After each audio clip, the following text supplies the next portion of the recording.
चला आज मस्त असं सोयाबीन पुलाव बनवूया। व्हेज पुलाव नेहमीच खाल्ला असेल, पनीर पुलाव सुद्धा खाल्ला असेल, पण एकदा सोयाबीन पुलाव अशा पद्धतीने ट्राय करा। तुम्ही नेहमी याच पद्धतीने बनवाल। तर इथे जे आहे 2.5 कप तांदूळ घेतले होते, त्याप्रमाणे मी इथे 4 ते 4.5 कप जे आहे पाणी घेतलेलं आहे। त्यानंतर त्यामध्ये चवीनुसार मीठ घातलं, 1 चमचा तेल घातलं। पाण्याला हलकी उकळ आली की हे तांदूळ जे आहे 20 मिनिटं भिजवत ठेवलेले होते, त्यातले एक्स्ट्रा पाणी काढून घेतलं आणि हे तांदूळ आपण आता शिजवून घेऊया। तर हे तांदूळ जे आहे आपल्याला 90% या पाण्यामध्ये शिजवायचे आहे आणि 10% जे आहे आपल्याला सोयाबीन पुलाव करताना सोयाबीनमध्ये दम द्यायचा आहे। तर हे बघा, आता हे तांदूळ शिजत आहे तोपर्यंत इकडे मसाला सुद्धा मॅग्नेट करून घेऊया। तर सोयाबीन भिजवून घेतले होते, त्यानंतर कांदा घातला, 1 मीडियम साईजचा बटाटा, थोडीशी कोथिंबीर, 1 चमचा लसूण घातला ठेचलेला आणि काही सुके मसाले।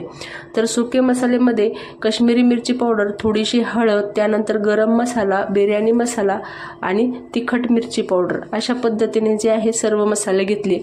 2 चमचे दही घेतलेला आहे, 1 चमचा कसुरी मेथी घातली आणि छान मसाला मॅग्नेट करून घेतला। तोपर्यंत इकडे आपले तांदूळ सुद्धा शिजलेले होते। तर हे बघा, एकदम मोकळे झालेले आहेत। तेल घातल्यामुळे अजिबात चिकटपणा तांदूळाला आलेला नाही।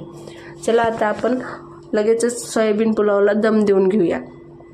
तर कढई घेतली, त्यामध्ये 2 पळी तेल घातलं, 2 चमचे साजूक तूप घातलं, थोडेसे काजूचे काप आणि थोडेसे मनुके जे आहेत तळून घेतले। त्यानंतर काही खडे मसाले घातले आणि अर्धा चमचा जिरे घातले। जिरे छान तडतडले की लगेच आपला मॅग्नेट केलेला मसाला जो आहे तो घातला आणि छान असा 5 ते 10 मिनिटं आपण तेलामध्ये याला फ्राय करून घेऊया। म्हणजे यातला जो कच्चापणा आहे तो तर निघूनच जाईल, पण जे आपण मसाले घातलेले आहे ते छान पद्धतीने तेलामध्ये फ्राय होतील किंवा मग तेलामध्ये जे आहे चांगल्या पद्धतीने तळले जातील। तर हे बघा, अशा पद्धतीने जे आहे मसाला मॅग्नेट करून घेतला आणि अगदी पाव कप जे आहे पाणी घातलेलं आहे, यापेक्षा जास्त पाणी घातलेलं नाही। त्यानंतर आपला जो शिजलेला तांदूळ होता तो लगेच यावर लेअर करून घेतली।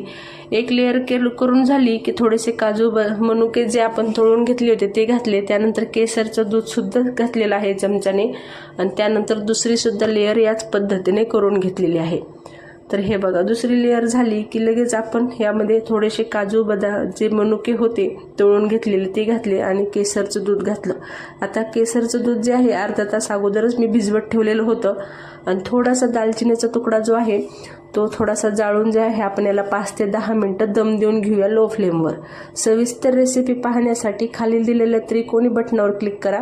रेसिपी थोडी जरी आवडली असेल ना तर लाईक, शेअर, सबस्क्राईब नक्की करा। भेटूया नेक्स्ट रेसिपीमध्ये।